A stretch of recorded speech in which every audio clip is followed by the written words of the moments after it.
জয় হিন্দ। সারাদিন অপেক্ষার অবসান এইমাত্র ঘটলো।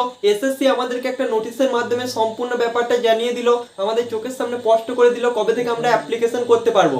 দেখো এসএসসি জিডি আমি তোমাদেরকে বারবার বলেছিলাম 27 তারিখটা একটু হলেও চেঞ্জ হবে, ঠিক আছে।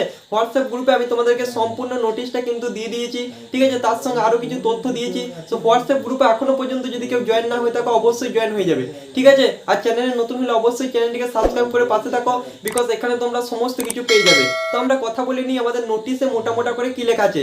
নোটিশে আমাদের মোটা করে লেখা আছে 27/8/2024 তারিখে আমাদের এসএসসি জিডির ভর্তি বা অ্যাপ্লিকেশন শুরু হয়ে যাবার কথা ছিল, কিন্তু সেটা কোনো কারণবশত, কারণটা কিন্তু বলা নেই, কারণবশত আমাদেরকে একটু পেছাতে হচ্ছে। তো 5/9/2024 তারিখে তোমরা কিন্তু অ্যাপ্লিকেশন করতে পারবে আমাদের এসএসসি জিডির জন্য, ঠিক আছে। তাহলে আর টেনশন করার কোনো কারণ নেই। এসএসসি তোমাদেরকে একটা নোটিশের মাধ্যমে তোমাদের সমস্ত ডাউটটা ভেঙে দিল। আশা করছি তোমাদের সমস্ত ডাউট ক্লিয়ার। সো টেনশন করার কোনো দরকার নেই। আমাকে একবার কমেন্টে বলো তোমার ফেভারিট পোস্ট কোনটা, আর এসএসসি জিডি 2025-এ তুমি কোন পোস্টে জয়েনিং করতে চাও। দেখো আমাদের হাতে আর মাত্র বেশি টাইম নেই। আমাদের জানুয়ারি ফেব্রুয়ারি মাসে কিন্তু এক্সাম, মানে 4 থেকে 5 মাস কিন্তু আমাদের হাতে টাইম আছে, ঠিক আছে। 5 থেকে 6 মাসে আমি ধরছি। তো 5 থেকে 6 মাস কিন্তু আমাদের হাতে টাইম আছে।